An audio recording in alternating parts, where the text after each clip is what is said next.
Hello and welcome to my first ever studio vlog. This is kind of like a part 2 of my transition into my first very own craft room.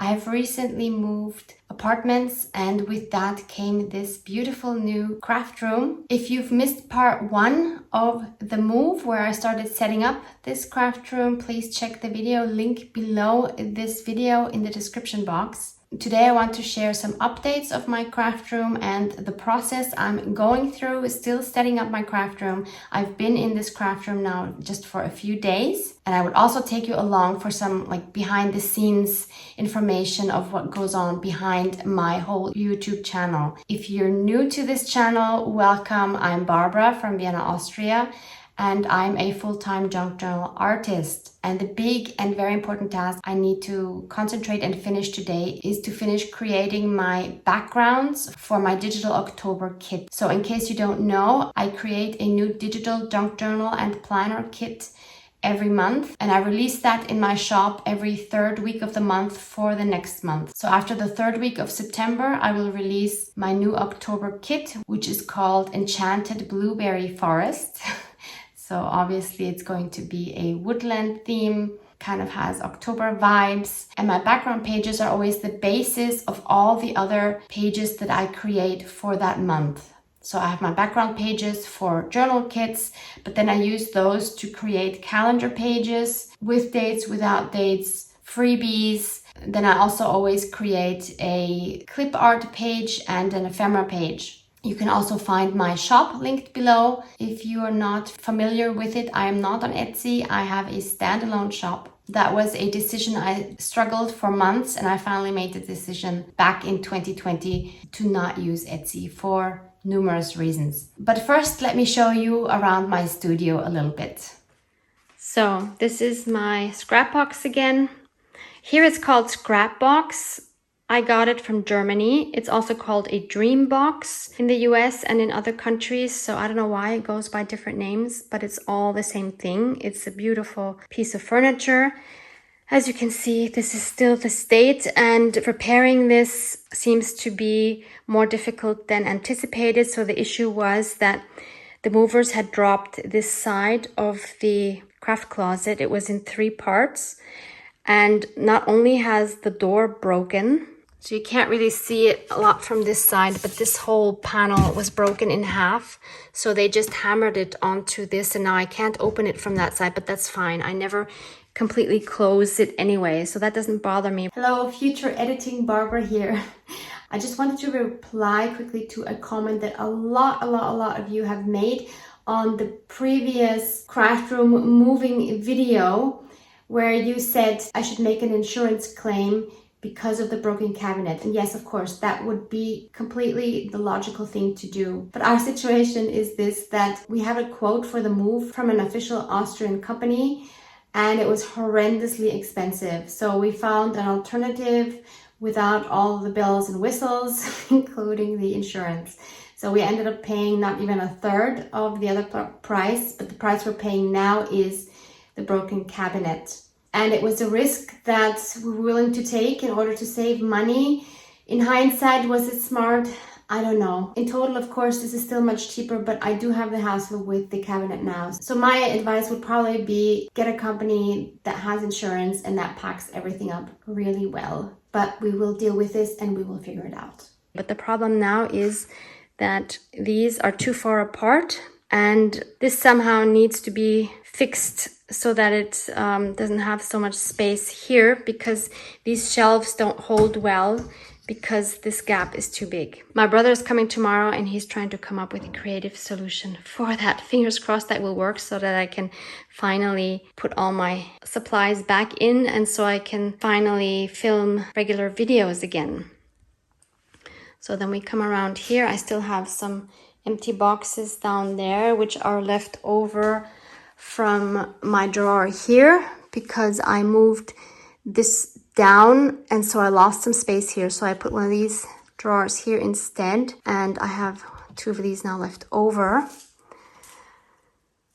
So here's my printer. I'm so happy that's working and connected. Here's a whole mess. Here are all my wallpaper books. Here I need to figure out how to fit everything from this bag into here, which is not going to work. So I'll have to come up with something else. This is again my beautiful, beautiful view of a garden. It was just raining a minute ago, but I think it stopped. But isn't it just gorgeous? Let me open the window. There you can hear the wind. It's quite windy. It seems kind of like autumn already here. You can hear the birds, you can hear the church bells, and that's about it. I don't hear trucks or a bus or a Harley Davidsons or the basketball court next door or the children from the playground next door. So I'm super happy with just wind and church bells and birds. But one thing I'm noticing is how many bugs there are here. Like whenever we leave the window open, there are so many bugs that come in. So we need to get something on the windows. Then I still have this cable situation on the floor because I think I will keep my desk in the middle of the room. I just love that. And I think what I'm just going to do is like to smooth this cable out and then maybe just put some tape on the floor. This here is my sewing machine, which is on a trolley. So I just turned around this part here of the trolley. This is one of these, what are they called? Raskök, I think, from IKEA. And I love having the sewing machine on it because that means I can just move it around and take it wherever I need it. These boxes are the supplies that need to go in those drawers once those are in. Here's some more wooden boxes that I will have to put up once I have my other bookshelf here. So I decided I'm going to get a half one, which is the same as, sorry, I hope you're not dizzy, as this one. This is a Kallax from IKEA, and I'm going to get one which is exactly the same but only half, and it has 4 feet to stand on because I thought it would be practical so I can put larger things underneath. So that's going to go here, and then I have some space on top to put some things, and I think the wooden boxes will be what I put there. I don't quite remember what is in these two, but I don't think it's craft supplies. I'm actually not sure yet. These are more journals for my new bookcase. And in one of these boxes that's also pretty much full with journals. So I will have a lot of vintage books and journals to put in that bookshelf. And I'm looking forward to finally having my journals displayed. Looking into the cable situation, thank you so much for everyone who has given me tips about how to solve my cable problem with the cable on the floor. So some of you have suggested a mat or a carpet or something, and some of you have suggested something like these. I don't know what they're called in English. And they have one here that seems to have a similar color to my wooden floor. So this might be a good option. I believe they are self-adhesive. I just hope they don't leave any residue on the wood, because then I'm in trouble when I move out because this is a rental flat. So I might try this. And then I could still put a carpet on top if I wanted to, because I have not decided whether I want a large carpet under my craft desk or not. My worry is always getting the floor dirty, because you know how it is with junk journaling. You get paint and everything on it, or at least I do. And if I can't get that off, I am in trouble afterwards. So maybe better to buy a cheaper carpet that I don't mind getting dirty. So that's something I still need to figure out. Getting back to storage solutions, I know I'm hopping from one thing to the other, but that's what's happening in my mind at the moment. So you remember maybe from the craft room move, I showed you the acrylic drawer with all my stamps that were just piled on top of each other, and I hated that storage. So I was trying to come up with a different storage solution, and I found these storage boxes. They're made in England, and they're from westonboxes.com. I found them in a German store, which I will link for you below. So they're storage boxes, and they're A4 size, and they seem to be sturdy enough. So my idea was to use the storage boxes by taking these clear stamps off and then seeing how many I can fit. Oh, I can probably fit, I can definitely fit 4 of these kind inside. So the idea is to peel these off, these plastic sheets, and to stick them on here. And I should still be able to see through the lid. Yes, definitely. What's inside. So I think this will save so much space and hassle trying to find the right stamps. So let's see if this is going to work. If it does, then it's going to make me happy. So I just ordered 2 of these to try them out. And if I like that, I will order more. And they seem to stick here nicely. So it probably makes sense to organize these by category somehow. So maybe I shouldn't just wildly stick things down, but try to come up with something that actually makes sense, wouldn't you say? But I think my sets are pretty much all over the place anyway. I think I'm just gonna go for it with these. I can always rearrange them if I want to. Then I guess I will get rid of these, although they are practical because you see what the stamps look like. I don't really see it that well from the back, but I also don't want to stick this in here. I don't think that would help anyway. Okay, so I will just do this and fill this up. And I'll keep these sheets for a while just in case I realize that that was a really bad idea. And then I can go back to storing it with the sheets that I really, really don't like.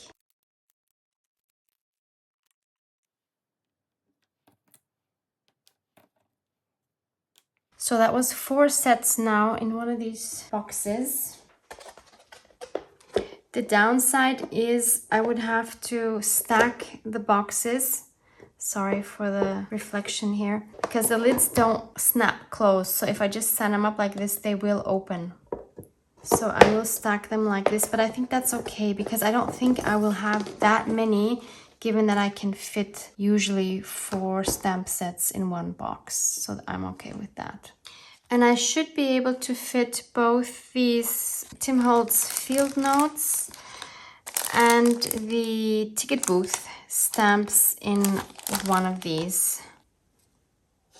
But they, how do I do this? If I put them like this, I won't see what they are. If I put them like this, they won't stick. Does that matter? I'm not sure. I mean, for the bigger ones, it won't matter, but for some of these smaller ones, maybe it will be a nuisance to have them floating around. But I definitely need to see what they are. Well, let's just give it a try and see how we like this system.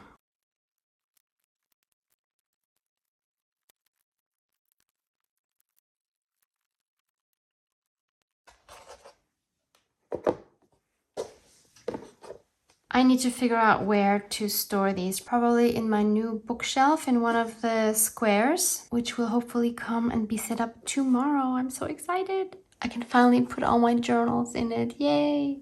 Hello, it's the next day in the afternoon and look what I have.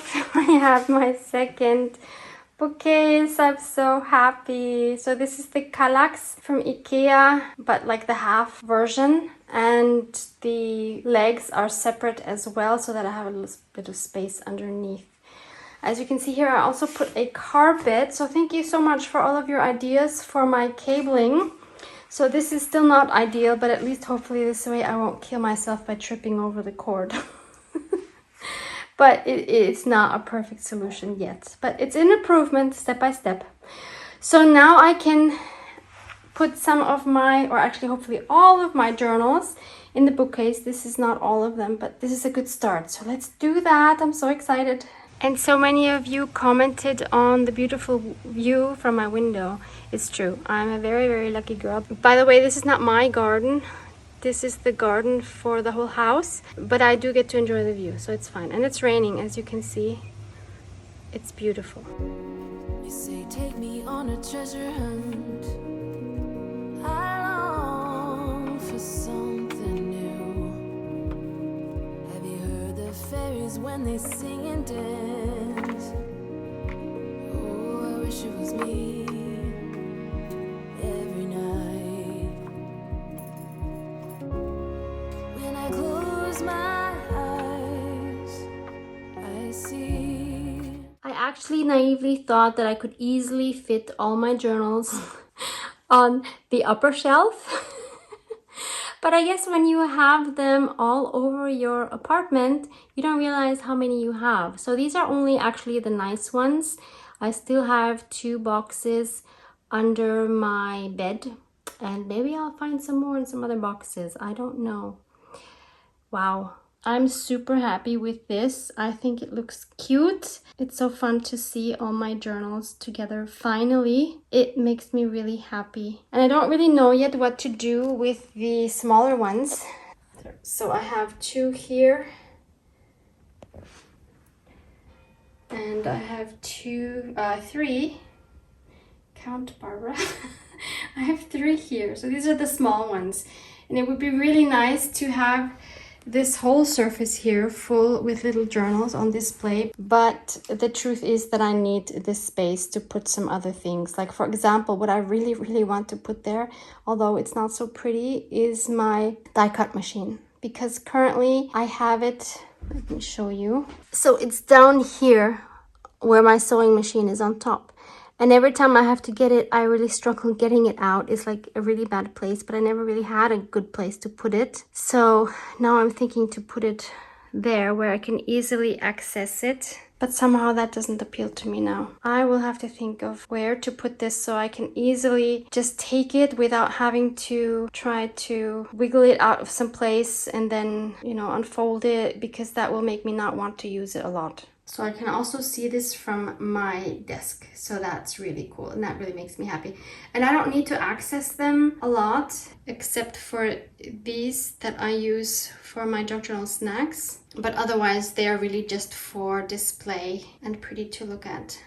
If you're interested in seeing what's inside these journals, please check out my junk journal flip through playlist linked below this video. I think pretty much all of these, more or less, should be there.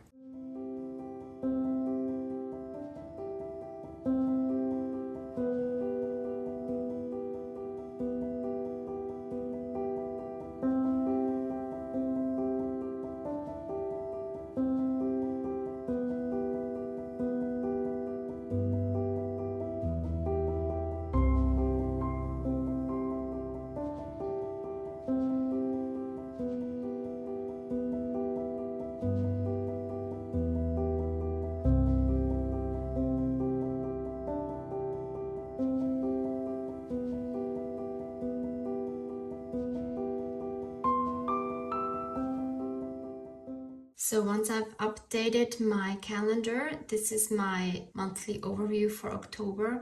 I can put that onto one of my background pages.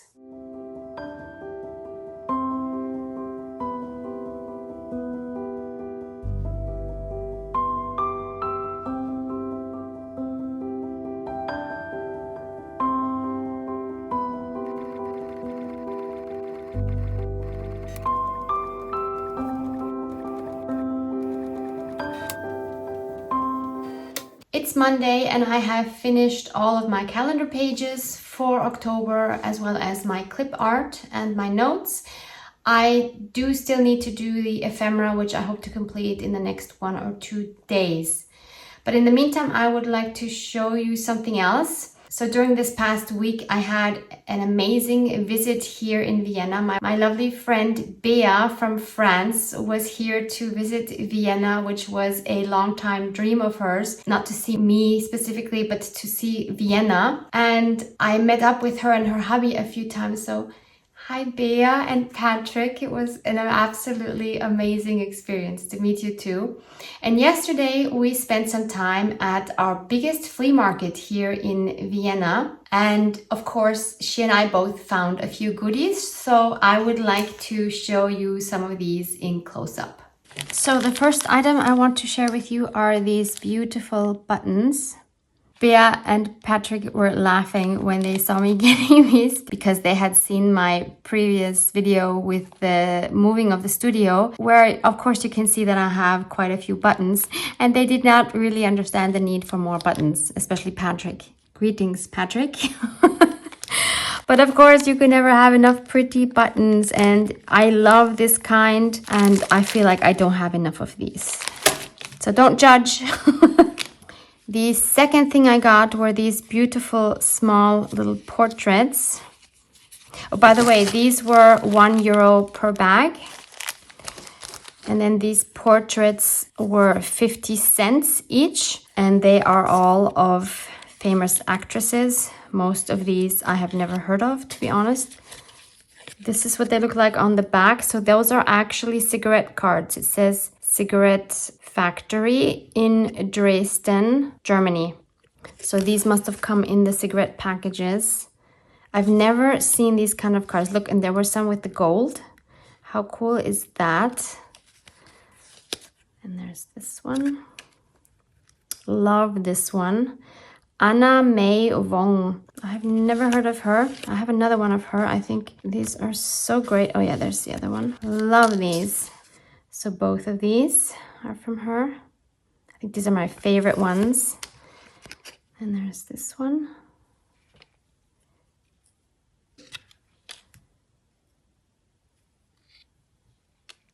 Love this one as well. This one would be perfect for a bohemian junk journal. As well as this one. Love the soft pastel colors.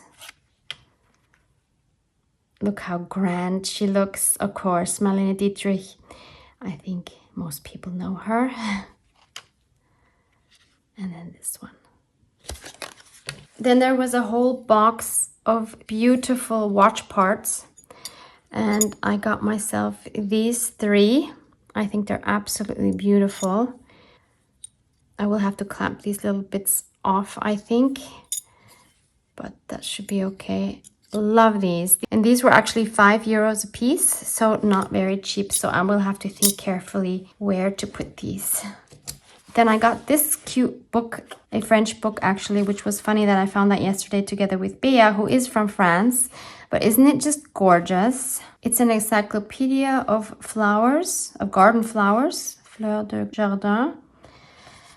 And look at these cute images. Adorable. I hardly have any French books or French texts, so I'm very happy I can use both the text pages and the floral images. So cute. Although this will be a difficult one to take apart because I just love it. And this one was €3, in case I forgot to mention that. And last but not least, I have this document. There were a whole bunch of documents. They also were actually pretty expensive. And Bea was so sweet. Thank you again, Bea. She got me this one because it mentions my birth town Graz, which is 2 hours south of Vienna in Austria. And when I was home, I looked at this more closely because I didn't really have time there to look what this actually is. And it's actually from a men's prison in Graz. And it's a letter to one of the inmates saying that he will be released on October 31st, 1967. So that's actually pretty funny. So thank you again, Bea and Patrick, for such a wonderful visit, and Patrick for being so patient with us while we were digging through piles of stuff. And then I also wanted to share what I added here on the surface of my new bookshelf for my journals. So I put all these wooden boxes here and my vintage typewriter. I love the way this looks. So in here now I added all my smallest journals in this wooden box, which I got at my secondhand store, which is now so far away. Then this was the drawer I've shown you before. And yes, it's from a sewing machine. One of the viewers commented on that. Yes, how cool. So I still have all my tags in here. Still thinking about the lose it or use it video that I mentioned in my previous studio moving vlog. My vintage typewriter, which I got from my sister-in-law's son. Super happy with that. Then I have this box in which I usually have my bits from books that I use in collages and stuff. I still need to find those bits, probably still one of the boxes, so I will probably add those in here. And this is something which is not vintage. I got this in a regular shop maybe 2 years ago. This is where I keep my dyed papers, avocado dyed, eco dyed, rust-dyed papers. I urgently need to make some more coffee dyed papers. I hardly have any left, like plain coffee dyed papers. Oh, I also have some jelly prints in here. I did not know that. Okay, so I don't know if I'm going to keep this like this because I still don't have a place for my die cut machine. So I will need to think about this some more. But I love the way it looks. And as you can see, all of my walls are still very bare, so obviously I need to put up some decorations. I have collected a few. Some of these are from Egypt, some of these I just bought in Vienna, and some of them I have been collecting for a while. So I need to figure out where to put what. But I found something very special during my move. Let me show you. So I found this portrait of my mom when she was a baby. And this portrait was painted by Lily Charlemont in 1943. And despite the French-sounding name, she was an Austrian, actually from Vienna, born in Vienna. And her father was Hugo Charlemont, also an Austrian painter. And I think they were both quite well known. I'm so happy that I have this. It was in my basement all this time and I never had any room to put it up. So I think now I have to put this up in my craft room. And I think I'm going to put it right here next to the printer. So there it is. I think my mom would be quite happy to be here in my craft room. So I'm going to treat myself now with some Haribo gummy bears, not sponsored. This was a very sweet gift from Patrick yesterday, Bea's husband, because he had seen me eating the Haribos in the last Defemember series, which was a collaboration with my friend Louise Heinzel. I opened one box from the Haribo Advent Calendar. But speaking of Defemember and Haribo, this year there won't be any Haribo in our Defemember series. We have something else planned. It will involve snacks. It will involve tasting different kinds of snacks. That much I can already tell you. So maybe if you want to prepare something special for yourself, if you want to join Louisa and myself for Defemember this year, maybe you want to get yourself some special snacks, something new maybe that you can try on each day through December 1st to 25th. If you have no idea what I'm talking about, what is Defemember, you can check the link of the playlist in the description box below. It was a lot of fun. And we can't wait to do it again this year. Please let me know if you enjoy this format, if you'd like to hear more about what's going on behind the scenes of having your own YouTube channel and online store. I really enjoy making these vlogs, so I would love to do more of these if you're into it. Let me know. Thanks so much for watching. Mwah, mwah. You say take me on a treasure hunt. I long for something new. Have you heard the fairies when they sing and dance? Oh, I wish it was me.